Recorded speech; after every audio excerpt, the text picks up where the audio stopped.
Je voulais qu'on commence avec l'avocat Fabrice Divisio ce matin, parce que j'ai vu sur les réseaux sociaux ce matin un post de lui. Fabrice Divisio, bonjour.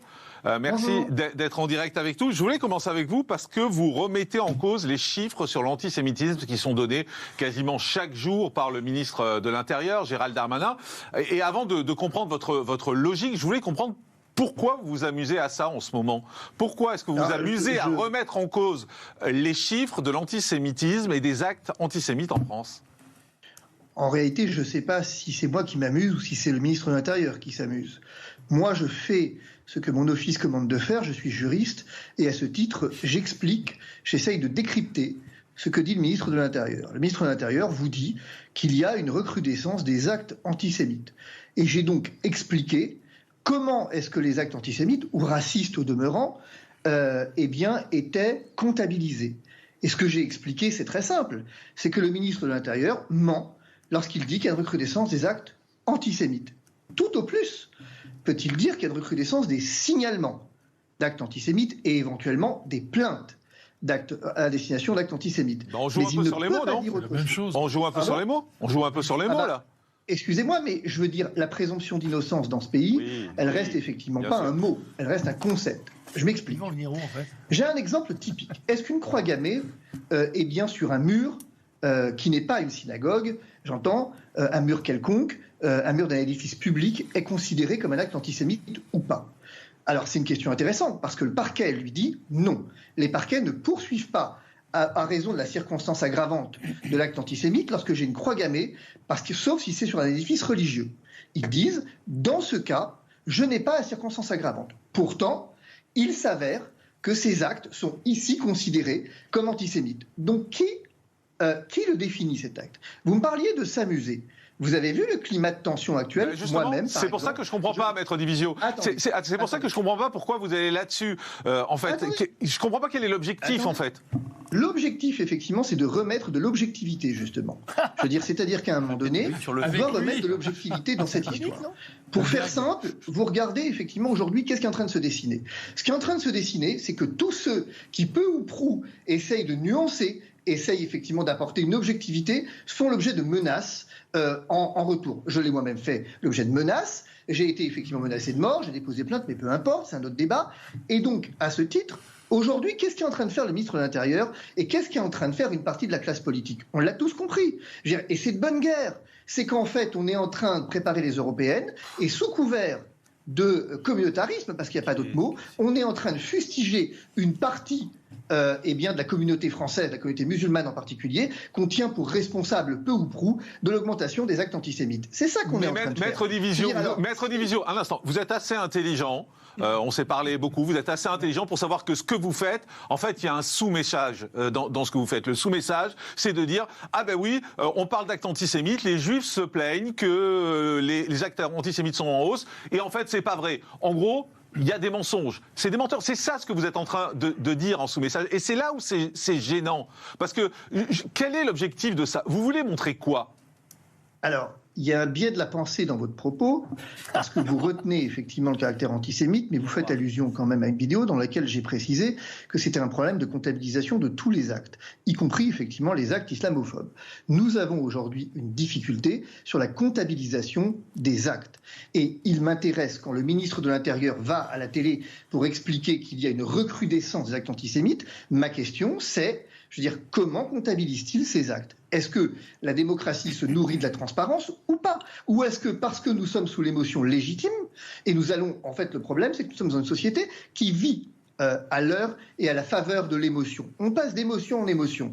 Est-ce qu'à un moment donné, l'état de droit ne se nourrit pas de la raison ? Et donc, est-ce qu'il s'agit d'une faute que de dire au ministre, attention, là, lorsque vous parlez d'actes antisémites ou racistes par ailleurs, eh bien, il importe de bien préciser que ce sont des signalements. D'accord, mais c'est pas ce que vous dites, mettre dans la vidéo. Vous dites Gérald Darmanin ment. Non. Vous dites clairement, Gérald Darmanin ment quand il annonce qu'il y a 1500 actes antisémites. Or, il devrait dire, si je vous entends, et ça, à la limite, c'est audible, il devrait dire il y a 1500 signalements d'actes antisémites. Il manque le mot signalement. Mais dire Gérald Darmanin ment quand il dit qu'il y a 1500 actes antisémites, vous comprenez bien que ça veut dire, en réalité, il y en a beaucoup moins. Jean-Marc, la différence entre vous et moi, entre la télé et moi, c'est que vous faites du buzz et pas moi. C'est-à-dire que quand vous plaisantez là, c'est un gag, excusez-moi, c'est un gag. C'est un gag, je vous donne la parole après. Allez-y. Non, mais ça va pas. Mais quand vous commentez une vidéo, essayez de la regarder d'abord. Mais je l'ai regardé, excusez-moi, je l'ai vu ce matin. Est-ce que vous ne dites pas que Gérald Darmanin ment dans votre vidéo? Exactement. Et ben voilà, je vous ai dit ça. Non, mais il vous manque quand même effectivement toute une partie sur pourquoi il ment. Il ment parce que précisément, il qualifie... Division le retour. Est-ce que j'ai le droit? Je vais vous poser une question simple. Regardez, vous avez invité en anonyme une dame qui effectivement se plaignait d'actes antisémites et sur lesquels une enquête est en cours. Qu'est-ce que l'enquête tend à révéler? Et on verra ce qu'elle dit. Elle tend à révéler que peut-être le mobile antisémite est loin d'être aussi clair et que nous sommes sur une automutilation. Et je lui ai dit, et je lui ai posé la question, maître. Si vous avez regardé vous aussi jusqu'au bout, puisque vous me faisiez le reproche, si vous avez regardé jusqu'au bout l'interview, vous avez vu que je lui ai posé la question.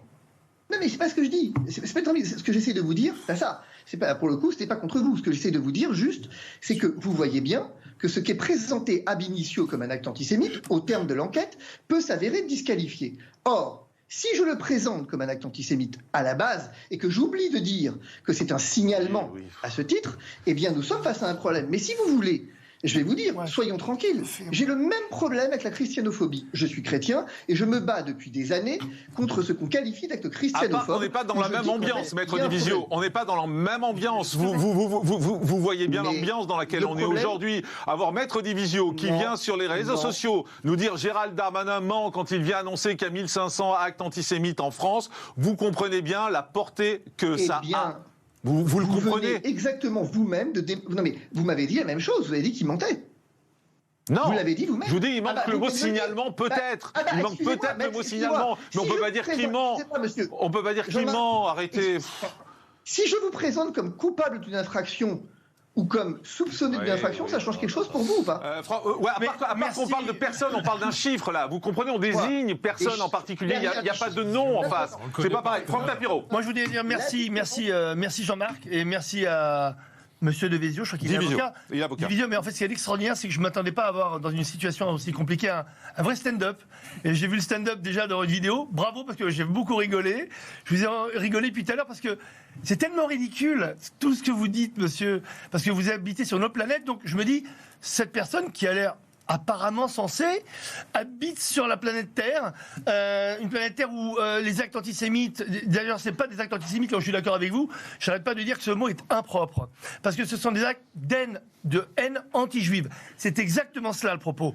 Donc il y a des actes de haine anti-juive partout dans le monde. Je voulais savoir, monsieur Divisio, est-ce qu'on est d'accord là-dessus? Est-ce que depuis le 7 octobre, vous avez remarqué dans le monde entier des actes de haine contre les juifs? Est-ce qu'on est d'accord ou pas?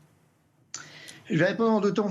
Je vais commencer par répondre sur stand-up. En matière de stand-up, vous en connaissez un bout, puisque j'ai vu sur TPMP votre magnifique stand-up face effectivement à Karim Zeribi. Donc je suis flatté que quelqu'un d'aussi talentueux que vous me fasse la remarque sur mon stand-up. Je ne m'attendais pas à un tel compliment. Ça, c'est le premier point. Le deuxième point, je peux être d'accord sur plein de choses. Est-ce qu'il y a un sentiment de haine anti-juif? Probablement. Je vais vous dire, j'en sais rien. Je ne suis. Excusez-moi, monsieur. Je vais vous poser une question. Je vais essayer d'y répondre. Non, mais répondre à ma question. Je n'ai pas des actes de haine anti-juif, pas de sentiment. Il y a une différence entre un sentiment. Oh, je me sens haï. Et un acte, c'est quoi? On vient m'agresser, on vient me frapper parce que je suis juif, on vient me trucider parce que je suis juif. C'est ça ma question, s'il vous plaît. Je vais vous répondre. Je n'en sais strictement rien. Ah, bravo. Alors pourquoi vous l'ouvrez alors? Si vous me dites, comment vous pouvez dire des horreurs pareilles, monsieur, alors vous ne savez rien? Vous êtes derrière votre petite caméra, vous insultez les gens de confession juive et autres, chrétiens comme vous, musulmans comme vous. Je vous rappelle que 92% des victimes du terrorisme islamique sont des musulmans. Ensuite, il y a des juifs et des chrétiens. Et vous osez mettre comme ça en doute, là, non pas une sensation, mais des actes réels, des gens qui souffrent, qui sont agressés parce qu'ils sont juifs. Vous êtes indigne, monsieur. Vous n'êtes plus drôle. Votre stand-up, c'est fini. Excusez-moi. Non, mais il faut revenir sur Terre. Sur Terre. Revenez sur Terre. Allez-y, maître Divisio, allez-y.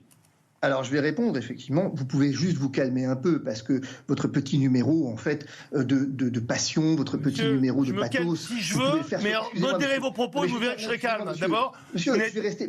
Non, attendez, vous n'allez pas dire que je me calme.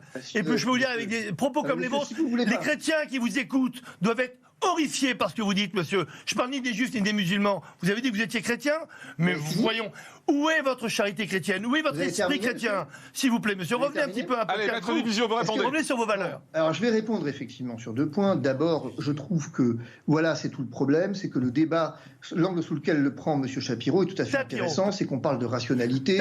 Il est obligé, pas Shapiro, pardonnez-moi, il est obligé effectivement d'y mettre une part de pathos, de spectacle. Mais comment osez-vous? Je veux dire, excusez-moi monsieur, je ne vous ai pas attendu pour combattre l'antisémitisme, ça c'est le premier point. Vous étiez où dimanche, vous étiez là? Les chrétiens, excusez-moi monsieur, je vais terminer sur ce point, mais j'ai pas de leçon d'amitié judéo-chrétienne à recevoir de vous. Ça c'est le deuxième point. Excusez-moi monsieur, je termine quand même si vous voulez bien.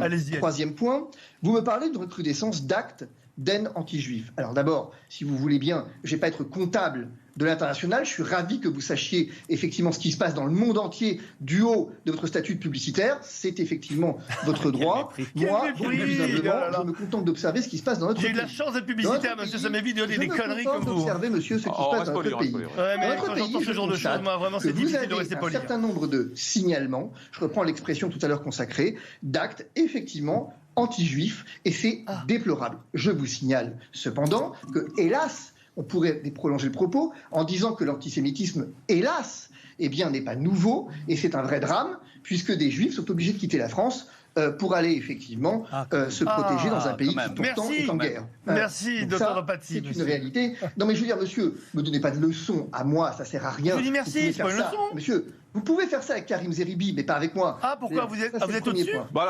Restons sur le débat. Vous en êtes toujours au premier. Restons sur le débat. Ça fait 5 fois que vous nous dites que vous êtes au premier point.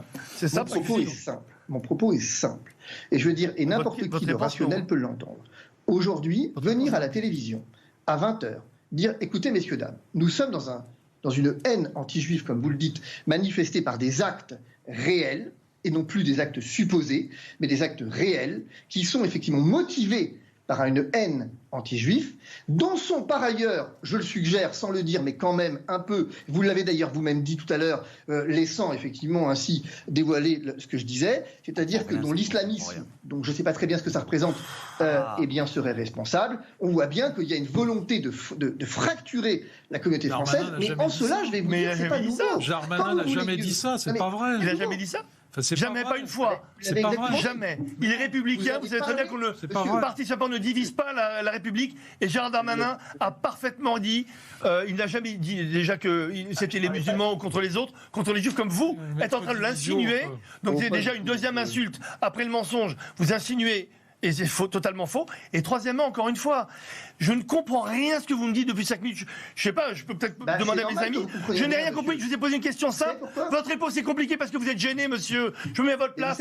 Et sincèrement, moi, ma charité chrétienne, c'est d'aller vers vous en disant je vous pardonne. Je vous pardonne, monsieur Divisio. Alors, monsieur, je veux dire, d'abord, vous savez pourquoi vous ne comprenez rien? Vous dites que vous ne comprenez rien. Forcément, parce que pour comprendre, il faut avoir un tout petit peu de raison. Donc, vous êtes absolument dépourvu. Alors, juste, Maître Divisio, partagé. Alors, Maître Divisio, si vous voulez bien, vous restez avec nous 2 minutes. On fait le CNews Info, ça dure 1h30 et on vous reprend juste après parce que il y a Julien Audoul, député du Rassemblement National de Lyon, qui a envie de vous parler également. Le CNews Info avec Somaya Labidi et Jérôme Dubus aussi. Le Pas-de-Calais, la Haute-Savoie repasse en vigilance orange, mais les intempéries persistent. Près de 2 semaines que le pays est soumis à des crues exceptionnelles. C'est le cas dans la commune de Saint-Omer, comme vous pouvez le voir sur à Saint-Léonard, comme vous pouvez le voir sur ces images. Dans les Alpes, déjà 130 interventions de pompiers, 110 personnes ont été prises en charge cette nuit. La montée des eaux devrait atteindre son maximum en milieu de journée à 3,80 mètres. Le taux de chômage en hausse au 3e trimestre, il s'établit à 7,4% contre 7,2% au 2e trimestre selon les derniers chiffres publiés par l'INSEE. On pouvait s'attendre à une telle hausse compte tenu du ralentissement de l'économie mondiale, a aussitôt affirmé le ministre du Travail Olivier Dussopt, ajoutant qu'il reste mobilisé face à cette augmentation qu'il espère ponctuelle. Et puis un premier camion de carburant venant d'Égypte est entré dans la bande de Gaza, une information rapportée par le média d'État égyptien Al-Qahira News, une première depuis le début de la guerre entre le Hamas et Israël le 7 octobre dernier.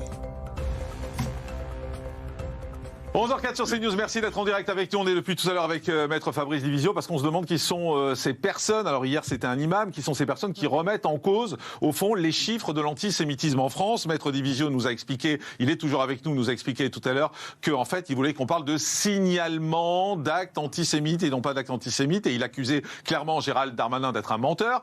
C'est ce qu'on a entendu, et Julien Audoul, vous vouliez parler avec Maître Divisio. Oui, à entendre Monsieur Divisio, on a l'impression, et on peut le penser, que vous allez et que vous avez envie de récupérer le créneau de Dieudonné. Voilà. Avec cet humour clairement antisémite, nauséabond, et ce qui est gravissime au-delà du comique, parce que là vous faites rire, mais derrière il y a des conséquences, c'est que Monsieur Divisio, vous êtes suivi.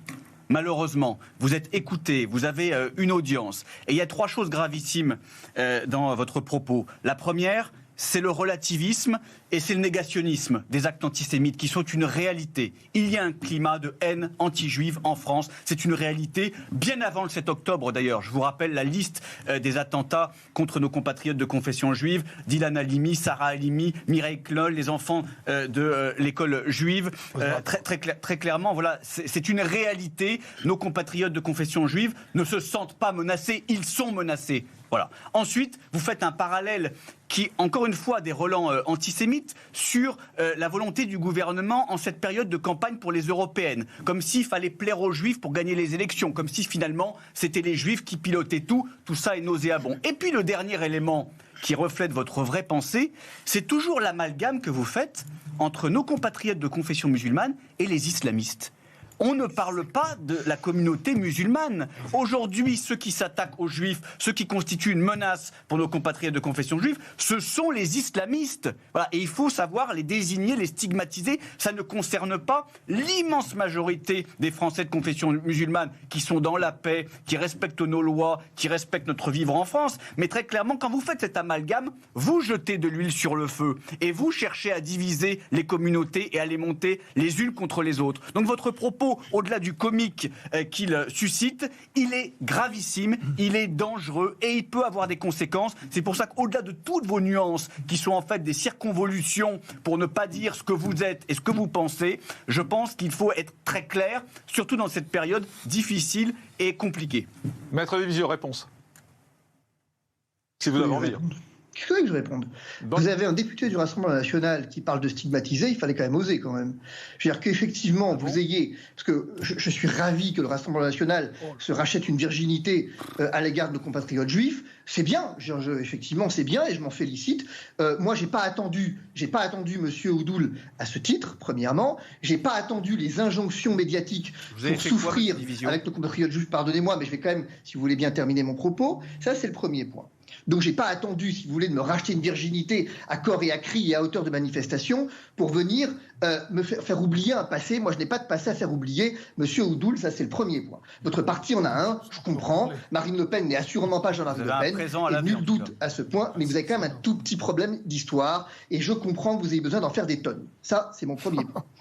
Mon deuxième point, qu'est-ce que j'aime ? Effectivement, des gens qui refusent de stigmatiser, mais qui en même temps, tout de suite, vous avez cette caricature avec Dieudonné. Je ne sais pas quel rapport j'ai avec Dieudonné, que je ne connais pas au demeurant, mais ça, je connais comme ça. Je veux dire, mais bon, premièrement, d'abord, je ne suis pas un humoriste, monsieur, mais tant mieux si la souffrance des gens vous fait rire. Moi, ça ne me fait pas rire. J'aime beaucoup que vous puissiez utiliser la notion d'humour. Monsieur, je termine. Pardonnez-moi, je vais terminer. Je vous ai gentiment laissé parler. Vous allez gentiment me laisser parler. Je veux dire, ça va se passer comme ça s'appelle un débat. Vous savez, c'est c'est pas vous qui fixez les règles du débat. C'est pas votre émission. Allez-y. Non, les règles du débat, c'est quand vous racontez, effectivement, monsieur, des âneries, c'est quand même de les corriger ensuite par la personne à l'égard desquelles elles sont décidées. Vous ne prendrez pas en défaut sur ce point.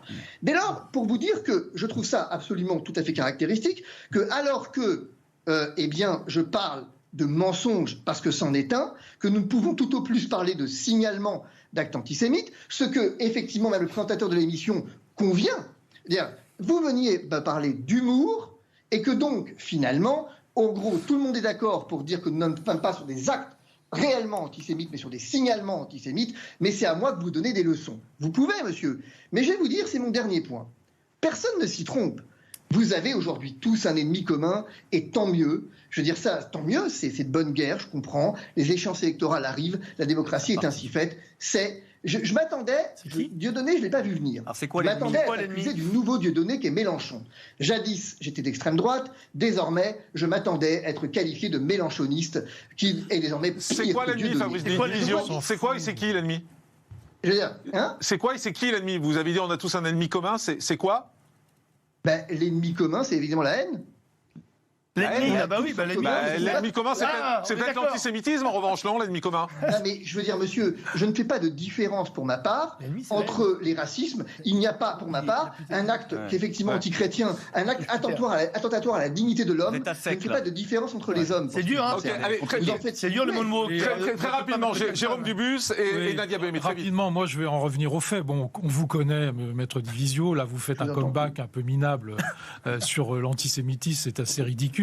Vous avez fait l'objet de plusieurs signalements de la part de l'Ordre des avocats. Vous êtes toujours à la limite de la ligne rouge. Là, vous l'avez une nouvelle fois franchi. Donc, les auditeurs apprécieront votre combat. Je l'ai franchi comment, monsieur qui est assez minable. Je l'ai Vous franchi permettez Mais comment rapidement. Vous m'accusez Ça fait d'avoir trois quarts d'heure franchi que une vous ligne rouge. parlez. Moi, je Non, parle non, 30 vous secondes. m'accusez d'avoir- non, mais Alors, je vais en vous revenir à un attaquez certain nombre de faits. Non. Il y a Les eu, attaques depuis individuelles, le monsieur 7 Pascal. octobre, il y a eu à peu près Monsieur. 1300 actes antisémites répertoriés. C'est-à-dire Répertoriés, qui ont fait l'objet de c'est-à-dire plaintes devant les mains courantes des commissariats.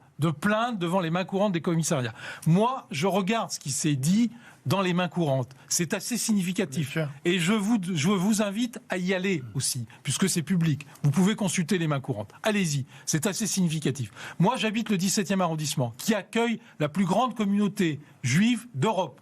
30% des habitants du 17e arrondissement sont d'origine juive ou sont juifs, français évidemment. Je vous invite à, tous les matins, j'ai des plaintes de ces gens, tous les matins. Vous m'entendez? Ce ne sont pas des gens qui sont plaignants. Ce sont des gens qui souffrent, ce sont des gens qui ont peur, ce sont des gens qui aujourd'hui ne sont plus en sécurité en France. Et ils ne portent pas plainte. On pourrait multiplier par 2, par 3, par 4 le nombre d'actes antisémites qui ont fait l'objet de plaintes. C'est plutôt 10 000 que 1 500. Allez, Quand vous dites aujourd'hui qu'on est à 1 500 et que c'est trop, c'est beaucoup plus que ça. Réponse rapide dans un instant, juste Nadia Boehme vous parle et comme ça on termine après. Très rapidement. Attendez, mais je Attendez, vous allez répondre, juste Nadia Boehme vous Il parle. s'agit Pardon. de fléaux de société, aussi bien l'antisémitisme que l'islamophobie.